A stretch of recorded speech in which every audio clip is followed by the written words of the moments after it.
That's right, everyone. What are we doing?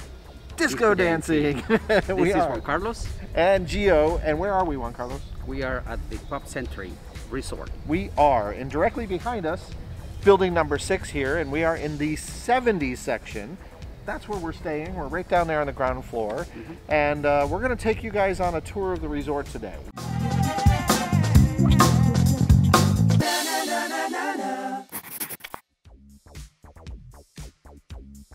We checked in last night, so first impressions, what do you think so far? Oh, it's great for value, for a value resort. Yeah, it's got everything that you like in the resort. Play area, pool. Yeah.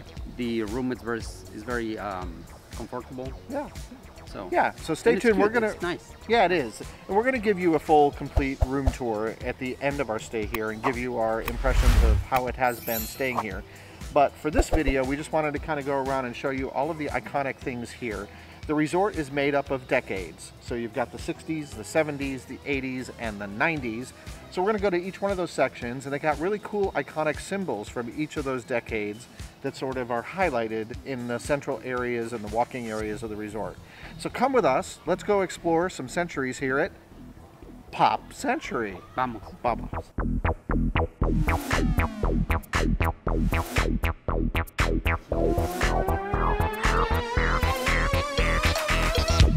So check it out, everyone. If you want to play a game of Twister with your friends and family, you can do it. Look at Juan Carlos.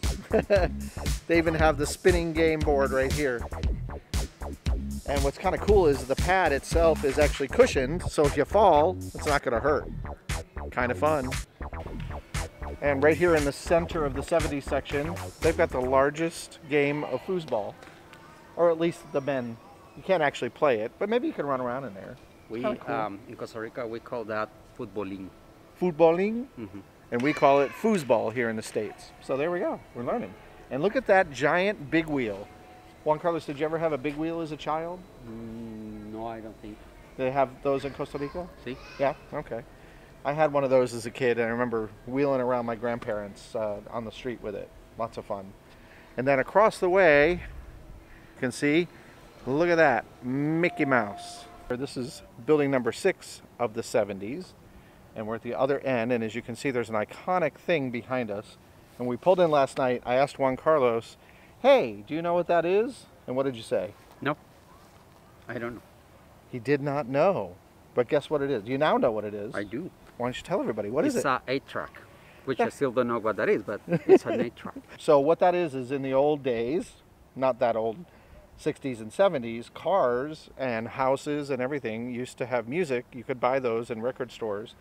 And those are called 8-track tapes, and you would put it in a machine and play your music, and there were buttons.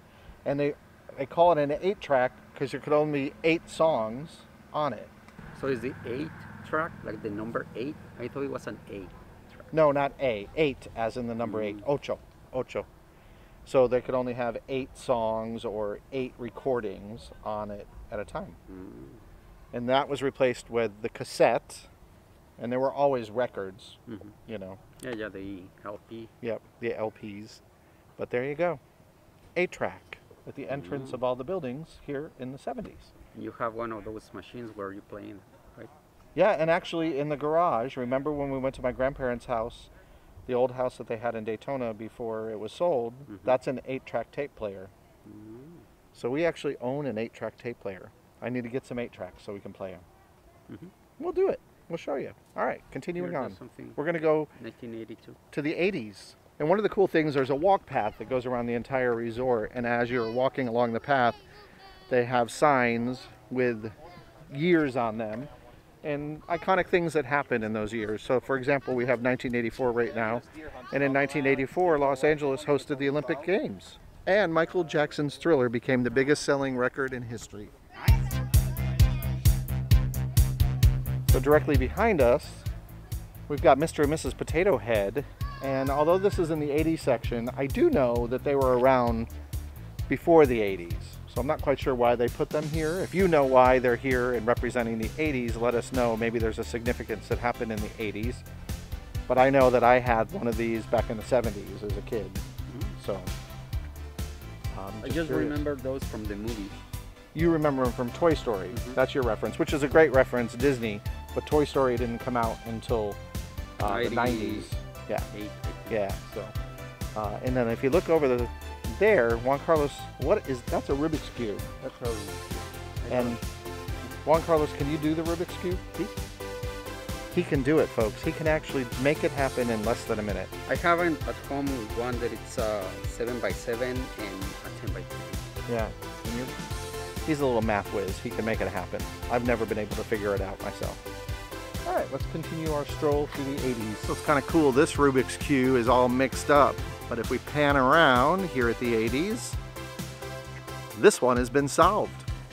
And some of the silhouettes here for the 80s, you'll see you've got Pac-Man, and you got a guy breakdancing on his head.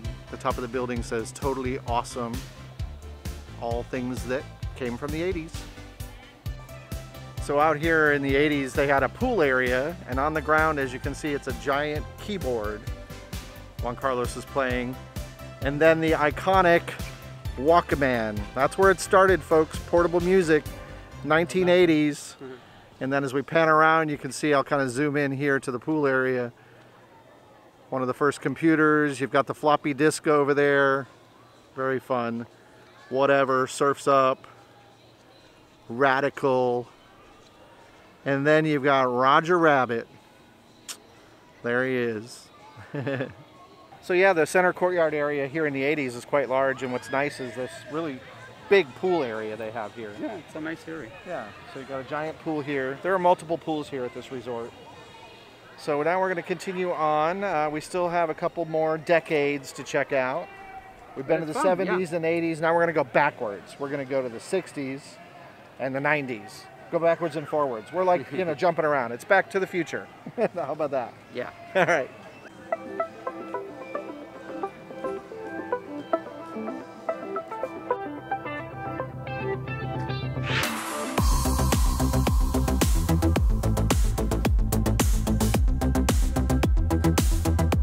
That accident on the sign from 1979, the 3 Mile Island nuclear accident, I remember very well as a child.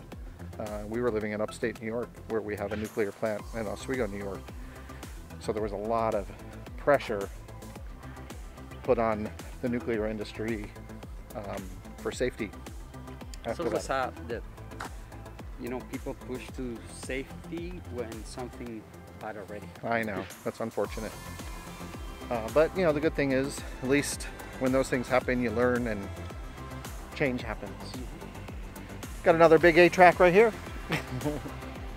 Bubblegum, great, 70s pop. Fun.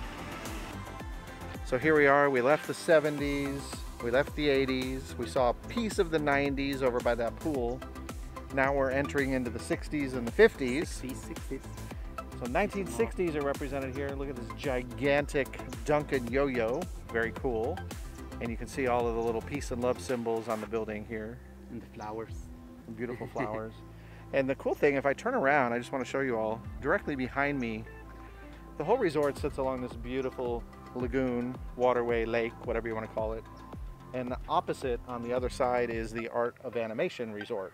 And there is a bridge that connects the two, and that's also where the Disney Skyliner is, which we'll be riding tomorrow. We're going to take that to EPCOT. So yeah, the cool thing is that this resort is part of the Disney Skyliner, which is really nice. Moving on.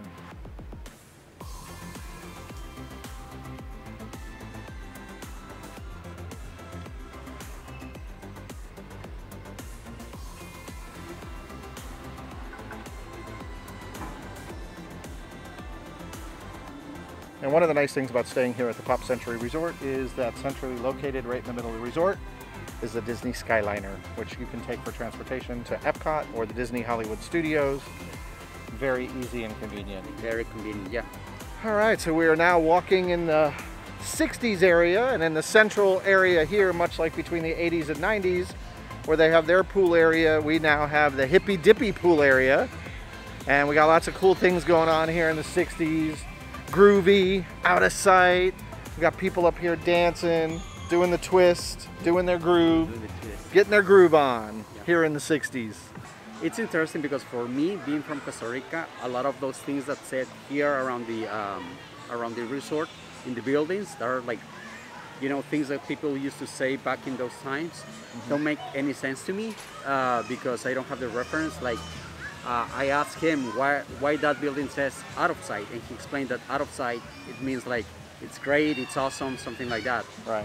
So in the 60s, people would say, that's out of sight. Yeah. So that just didn't resonate to me, but now I get it. Yeah. Yeah. So we're kind of learning and reliving some history here at the Pop Century. So we're going to pan around and show you this area of the resort and this great hippy-dippy pool area. Cool. Bam. So check it out, everyone. Look who's behind us. We got Baloo and Mowgli. And as you know, we're here in the 60s. This movie was actually released in 1967, which is the year of my birth. So that's kind of cool. That's cool. Baloo and Mowgli. And check out this pool area, folks.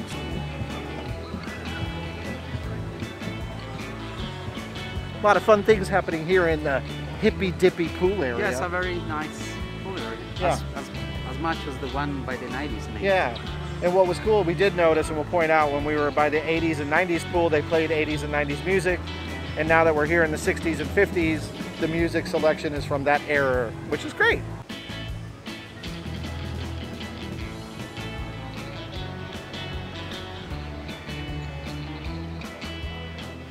All right, everyone, so we're in the main lobby of the Pop Century Resort. And during these new normal, and we pointed out, you no longer have to come to the front desk. So if you have your mobile device, you can do your mobile check-in, you can do everything online. You don't even have to come here. Yeah, but the day that you are supposed to arrive here, you will receive a notification in your cell phone, if you have the app, that your room is ready, and you will get also a notification that you can open the door. Yeah.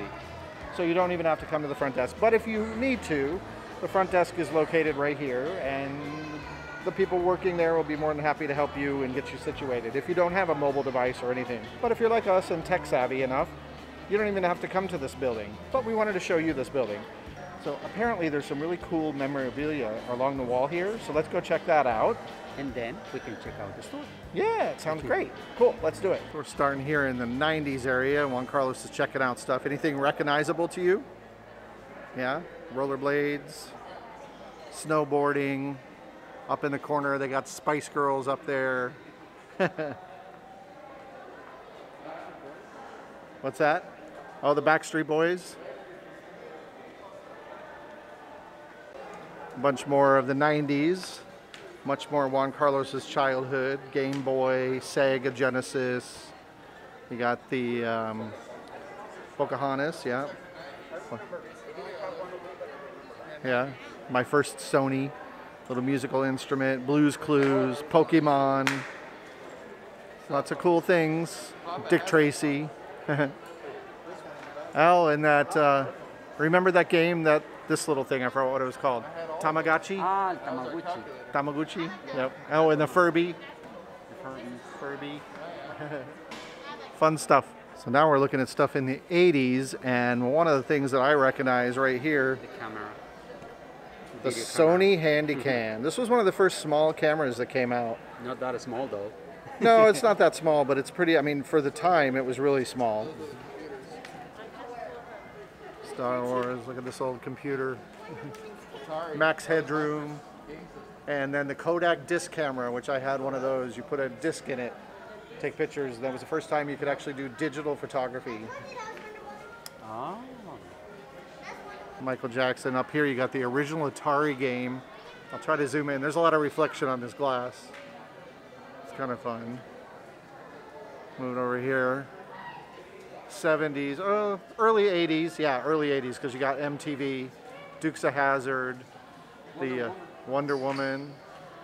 And my sister will appreciate this. Who Shot JR? Facts of Life. We still watch that. We do. And actually, that's not the Facts of Life. That's with Mr. Drummond. What's that? Ah, Different Strokes. Different Strokes, that's right. We still watch that too. Crock-Pot. Oh boy. The Cabbage Patch Doll. Miss Piggy. Teenage Mutant Ninja Turtles. I spent hours and hours playing Trivial Pursuit. My Little Pony. The Rubik's Cube. Los Pitufos. Smurfs, Simon. So this is really cool. A lot of our old iconic, the Snow White lunchbox, pictorial history of Walt Disney World. This is all the 1970s stuff. 1971, the Magic Kingdom opened.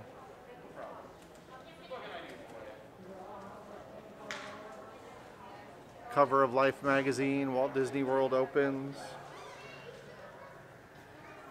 And the old tickets where you could get yourself what's called an e-ticket.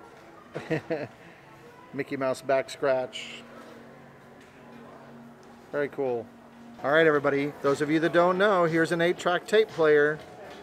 And here's the one similar to what I have. It's so cool. Disco Fever with Juan Carlos. Let's go disco. Lots of hippy dippy stuff here from the 1960s. Peter Max on the cover, famous artist. Flower Child, Fire Children. And the cabinet over here, you've got space exploration. I like this. Yeah. Very cool. They have some Halloween merchandise here at the Pop Shop. It's kind of fun.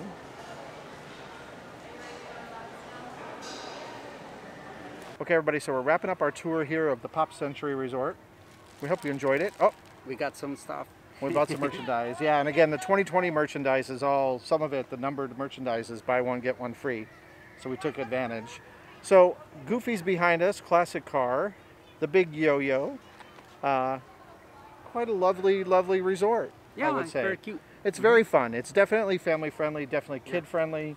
It's a great place to come with a family. I love the memorabilia. All of the memorabilia in the lobby is great, and yeah, the pool areas look like a lot of fun. We haven't gone in the pool yet, but we will. Maybe. We'll see. We'll see if we have time. But the convenience factor, because of the Disney Skyliner, the fact that it's a value resort, which makes it a little less expensive to stay on Disney property, but you get to take advantage of all of the perks of staying on property. You can't beat it. Yeah, and so. I think it resonates for parents and kids, because their parents can see what it was fun for them when they were kids, and now they can show their kids what it was fun for them, and you know, they can share. Yeah, exactly. Yeah, the nostalgic factor here is what makes this place a lot of fun. We both just went down memory lane, seeing things from our childhood and memorabilia, and yeah, it really pulls on those emotional heartstrings, and that's what Disney's good at. So, you know, as we always say, happiness is a lifestyle. And we appreciate you all watching. So go ahead. Hit the button. Go ahead, subscribe. Yeah, please do it. And we appreciate you watching as always. Peace out, everybody. Ciao.